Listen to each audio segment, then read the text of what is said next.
इस खबर के प्रायोजक हैं पुनीत हॉस्पिटल, प्रताप कटरा, चांदनी चौक, अहरौला, आजमगढ़। हमारे यहाँ सभी प्रकार के इलाज उपलब्ध हैं। सभी प्रकार के operation, delivery, pathology, medical, X ray, ICU, ECG, nebulisation, ambulance सुविधा 24 घंटे उपलब्ध है। ये नहीं, इमरजेंसी सेवा भी 24 घंटे उपलब्ध है। अधिक जानकारी के लिए अस्पताल पर संपर्क करें। सबसे सस्ता, सबसे अच्छा।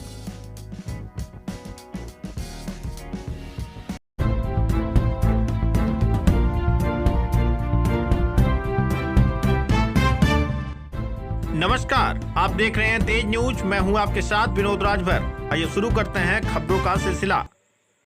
Max super speciality hospital Lucknow ने आजमगढ़ में शुरू की ओपीडी सेवाएं। हृदय रोग एवं किडनी रोगों के विश्वस्तरीय चिकित्सकों से ओपीडी में मिलेगा परामर्श। आजमगढ़ और आसपास के जिलों के लोगों को हृदय रोग और किडनी संबंधी बीमारियों में नहीं जाना होगा शहर से दूर। Max super speciality hospital Lucknow ने ग्लोबल हॉस्पिटल के सहयोग से आजमगढ़ में अपनी विशेष ओपीडी सेवाओं की शुरुआत कर दी है। इस पहल का उद्देश्य आजमगढ़ और आसपास के जिलों के लोगों को हृदय रोग और किडनी संबंधी बीमारियों में विशेषज्ञ चिकित्सा परामर्श उपलब्ध कराना है। OPD services max hospital Lucknow के एसोसिएट डायरेक्टर CTVS डॉक्टर विशाल श्रीवास्तव और सीनियर कंसल्टेंट नेफ्रोलॉजी एवं renal transplant physician doctor Santosh Kumar की उपस्थिति में लॉन्च की गई। यह ओपीडी सेवा हर महीने के चौथे बुधवार को ग्लोबल हॉस्पिटल आजमगढ़ में सुबह 11 बजे से दोपहर 2 बजे तक उपलब्ध रहेगी। मेरा नाम डॉक्टर संतोष कुमार है। मैं सीनियर कंसल्टेंट नेफ्रोलॉजिस्ट और किडनी ट्रांसप्लांट फिजिशियन हूँ मैक्स हॉस्पिटल में। मैं यहाँ पर हर एक महीने के 4th बुधवार को यहाँ पर आऊँगा। पहले से भी मैं आ रहा था रेगुलर। यहाँ पर काफ़ी पेशेंट है यहाँ पर। इससे क्या होगा कि किडनी के मरीज जिन्हें नेफ्रोलॉजिस्ट की ज़रूरत है या किडनी संबंधित किसी भी रोग की परामर्श की ज़रूरत है, उन्हें अब लखनऊ जाने की ज़रूरत नहीं है। वो यहीं पर सारी सेवाएं ले सकते हैं। हाँ, कभी कभी जैसे कुछ बीमारियां ऐसी होती हैं जो कॉम्प्लेक्स होती हैं, जिनका इलाज यहाँ पर नहीं हो सकता है, उसको हम लोग वहाँ पर मैक्स में प्रॉपर इलाज कर सकते हैं। ठीक है। बहुत सारे मरीज हैं, जैसे यहाँ पर डायलिसिस के मरीज बहुत ज़्यादा हैं, सेंटर्स भी बहुत ज़्यादा हैं और कोई नेफ्रोलॉजिस्ट यहाँ पर रेगुलर कोई है नहीं। तो इसी ख्याल से मैं यहाँ पर आ रहा हूँ कि नेफ्रोलॉजी की सब सुविधाएँ सबको यहाँ पर मिल पाएँ। किडनी संबंधित रोग जैसे हम लोग देख रहे हैं कि काफ़ी बढ़ती जा रही हैं और डायलिसिस मरीजों की संख्या भी काफ़ी हद तक बढ़ गई है। तो उनका प्रॉपर इलाज हो सके। ऑन डायलिसिस अगर कोई डायलिसिस पर हैं तो वो अपना ख्याल कैसे रखें, वो अपना रेगुलर क्या क्या चेक कराएं कि वो फिजिकली फिट रहें और डायलिसिस को अच्छे ढंग से करा पाएँ। ये हमारे की व्यवस्था यहाँ उपलब्ध है। किडनी प्रत्यारोपण की व्यवस्था अभी तो मुश्किल है, क्योंकि इसके लिए एक बहुत बड़े सेटअप की जरूरत पड़ती है और उसमें बहुत सारे डॉक्टर्स लगते हैं, नेफ्रोलॉजिस्ट लगते हैं, यूरोलॉजिस्ट लगते हैं, एनेस्थेटिस्ट लगते हैं और काफ़ी जटिल सर्जरी है किडनी प्रत्यारोपण। और दूसरा है कि लीगल इश्यूज भी हैं। किडनी प्रत्यारोपण सब जगह हो नहीं सकती है, आपको लाइसेंस जरूरत पड़ता है जो गवर्नमेंट दिया था। गवर्नमेंट का भी इंस्पेक्शन होता है कि ये हॉस्पिटल सब सुविधाओं से युक्त है कि नहीं है। इनमें अगर किडनी ट्रांसप्लांट होती है तो उसके चलते अगर कुछ कॉम्प्लिकेशन होता है उसको टैकल किया जा सकता है, नहीं आ सकता है। बहुत सारे टेस्ट जो हैं किडनी ट्रांसप्लांट के लिए, कुछ स्पेशल टेस्ट हैं, वो उस हॉस्पिटल में हो रही कि नहीं हो रही, ये सारी एक बड़े सेटअप में ही हो सकती है।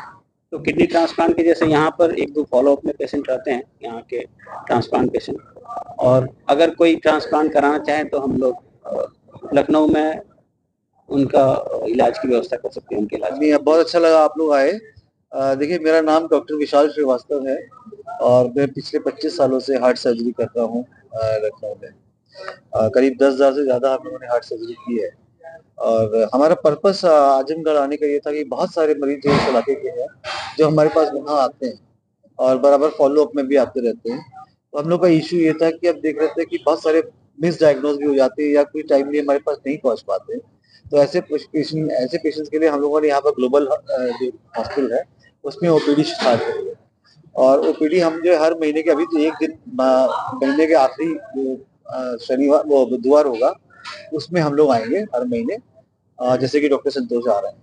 अब पर्पस हमारा यही आने का, यहाँ पर बहुत अच्छे डॉक्टर्स हैं, बहुत अच्छे हॉस्पिटल हैं, सारा अच्छा ट्रीटमेंट हो रहा है। लेकिन देखिए क्या है ना, हम लोग थोड़ा सा एडवांस में बैठे रहते हैं।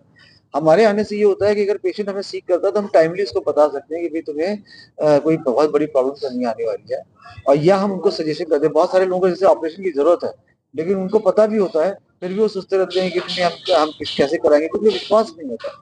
तो हमारे आने से थोड़ा हमारा चेहरा देखता है, हमसे बात करता है, सवाल पूछता है, तो कई लोगों को कॉन्फिडेंस भी आ जाता है। दूसरा ये है कि हम लोग मदद भी कर देते हैं, क्योंकि सीएम फंड जो है, जो योगी आदित्यनाथ जी ने किया हुआ है, उसकी वजह से पेशेंट के पैसे भी आते हैं। बहुत सारे पुअर है जो पैसे के लिए भी नहीं आते, तो उनको पता ही नहीं है, कोई बताने वाला ही नहीं है, तो उनको कम से कम मिलकर समझा सकते हैं। नहीं होता है, अगर मान लीजिए कुछ नहीं कर सकते तो हम दवाइयां ही कम से कम उनकी स्टेबल कर दें, ताकि उसे मेडिसिन पे ही चले, ताकि लाइफ तो चले उनकी। तो पर्पस हमारा ये है कि हम अपनी एक्सपर्टीज का इस्तेमाल करें यहाँ पर, और लोगों की जितनी मदद कर सकते हैं करें। सर, अचानक से ये जो हार्ट की समस्या हो रही है काफी युवाओं में देखने को मिल रही है, तो कब इस तरह का कंसल्ट कर लेना चाहिए डॉक्टर से कि नहीं मुझे किस तरह की दिक्कत है, मुझे डॉक्टर से कंसल्ट कर लेना चाहिए? देखिए क्या है ना, ये इसकी शुरुआत तो स्कूल से ही जाती है। बचपन में जैसे आप स्कूल में हैं, आप देखते सारे बच्चे घूम घाम रहे हैं, खेल रहे हैं, और आपको लगता है हम नहीं कर पा रहे, तो वो पहला वार्निंग साइन होता है।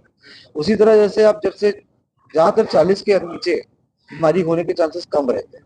अंडर सेटलर की बहुत रिस्क फैक्टर हो, जेनेटिक फैक्टर हो, फैमिली हिस्ट्री हो, डायबिटिक हो, अर्ली ऑनसेट, तो ऐसे में, या फैमिलियल आपको डिस्लिपिडीमिया हो, ऐसे में बहुत अर्ली एज पे हो जाता है। लेकिन ज्यादातर हमने देखा है कि 40 के आसपास ही बीमारी स्टार्ट होती है, लोगों को पता लगना शुरू होता है।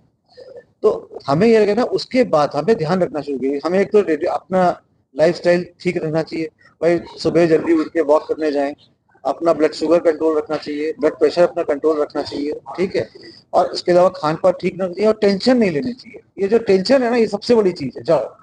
तो टेंशन हमें कम रखनी चाहिए, और प्रॉपर स्लीप होनी चाहिए हमारी, भाई 5-6 घंटा, 7 घंटा, 8 घंटा स्लीप होनी चाहिए। तो अपने लाइफस्टाइल को आप ठीक रखेंगे, और अगर आप नहीं कर पा रहे तो हम आपकी मदद करने को तैयार है। तो उसके लिए हमको कंसल्ट करना पड़ेगा। हम आपके सारे जो भी टेस्ट करने हैं, जो एग्जामिनेशन है, वो करके हम आपको राय दे सकते हैं कि आप इसको कैसे कैसे अचीव करें।